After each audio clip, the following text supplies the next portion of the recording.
He's about to give up his queen? Is that right? Oh my god, Magnus Carlsen has just given up his queen. So that was David Howell reacting to what I consider to be the greatest queen sacrifice that Magnus Carlsen has ever played. And in this video, I'm not just going to share with you the game, but also the 3 secret steps to creating such a masterpiece on the board. Step 1, do something insane. And that's what Magnus Carlsen does here after just a few moves. So he plays the Sicilian, the knights develop, and now bishop b5 is the Rossolimo. Magnus goes for this e6 move so that he can bring the other knight to defend. And after Giri opens up the centre, captures, knight captures, this is where the insanity begins. So the queen comes out, hits the knight in the centre twice, and normally that knight takes here, but the bishop develops. Now this looks so weird because Magnus can capture the knight, and if white recaptures, which didn't happen, this is analysis, that's why the board's gone grey, well then you can actually take the bishop and you're a piece ahead.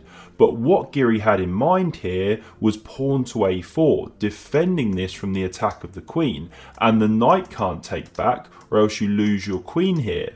Or will Magnus in fact take back? And of course that's exactly what happened. You can go e5 by the way, and then white's going to go c3, win the piece. But Magnus takes a minute and captures the bishop. And I should say by the way, this was the Meltwater Tour Finals 2021. This is a blitz game, a playoff game. Now he is giving an entire queen. What is the idea of this? Well, first up, you can't capture this knight or else you lose your rook here. There's a pin, and that's why Giri develops this knight. He now connects the queen with the rook, so there is a threat to take here, and the knight drops back. Now I've highlighted these minor pieces. We're 10 moves in, and look at the state of Magnus's development and his king safety. And this is where we get to step 2, which is coordinate your minor pieces in a deadly way. So first off, we see Giri kick on with this pawn. Now he could have defended that one and kept this knight suffocated. That is a better move. But he advances here. He lets the knight into f5. But here's his idea. His knight hits e4, looking to check on d6, especially if you kick this knight on f5. So Magnus now moves this knight, opens up the bishop, attacks this pawn, and Giri now goes for this initiative. So g4, the knight moves, now f4 to cover this pawn. And now this is where Magnus just shows all of his creativity, because he plays this pawn up to h5, trying to activate this rook down the side of the board. Very AlphaZero-esque. Now it is a pawn sack if white takes, but then you give up the f5 square. So Giri decides he's going to defend that pawn. We see Magnus capture, the pawn takes back, but at least Magnus has now opened the h-file. He's starting to activate that rook. And now this is just an awesome move. He goes pawn to d5, because look at the sorry state of this bishop on c8. Now again, it's another pawn sacrifice if white accepts, and this time Giri does. He takes en passant. What's Magnus's idea? Well, he first starts with rook to a5, looking to swing the rook in and hit the queen. Again, all about coordination. So c4 covers that threat. And now Magnus plays the most crazy move. Do not try this at home. He goes pawn to f5. Gaining some space and also giving the king some room in some lines. Now things just go nuts. Giri can now take on f5, it's the computer's preferred move, but he instead goes pawn to b4. Now why on earth would he give this pawn, which Magnus now takes? Well, this is his idea. He gives a second pawn with check. The bishop has to capture, but now when he lands this monster check on d6 and the bishop captures, queen captures, well, he's hitting this knight which hopped into b4. So because you pick up that tempo, the knight hops back. Well, then when the rook comes and attacks this bishop, black has less time to react and coordinate, and it looks like this should be absolutely game over. But this must be what Giri missed in his calculations from afar. Magnus just simply drops back the bishop to its starting square, and incredibly there are no checks here for any of the white pieces that are any good, and Magnus is surviving. And what to do as white? You're limited on pieces. So g5 was played, and now we get to step 3, which is counterattack your opponent. Crush them for daring to take your queen. So knight g6 is how Magnus starts. He opens up that rook and prepares to secure this king.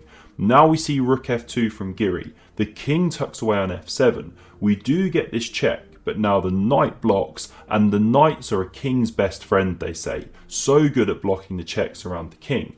So we see rook d8. Giri trades off a pair of rooks. The queen recaptures. Now he sheds this pawn on a4, and Giri could take this one on b6. He could have taken it earlier as well, but what we get to in a moment is a mass liquidation of pawns on the queen side, so it wouldn't really have mattered too much which order it happened in. And now here Magnus, he really takes the bull by the horns and counter punches. Pawn e5, what a move, because it sacrifices a whole pawn but allows him to develop this bishop into the game.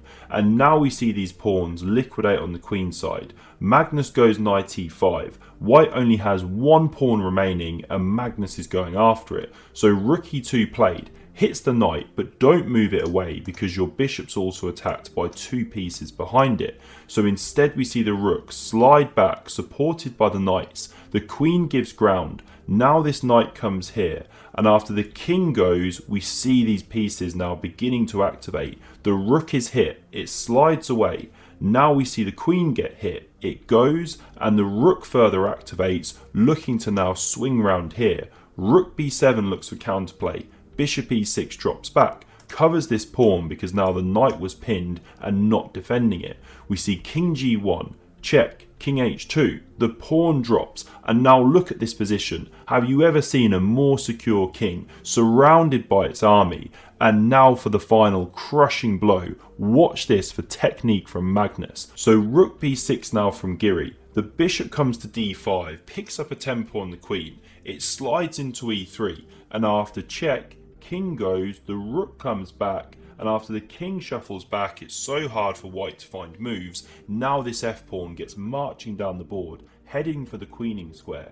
Queen d4 centralizes, the rook covers the bishop. This is what Magnus does so well, just defending all the pieces. Rook d6, pawn f3, there it goes on the march. Rook d7, and now the rook comes behind the pawn. Queen g4, bishop e6 hits the rook, also defends the rook. This one slides away. Now knight e5, the queen has to go. Pawn f2, and after the king comes, we get check, king f1, check, it goes, and we make a queen, and here Anish Giri resigned the game. A masterpiece from Carlsen rendered on the board.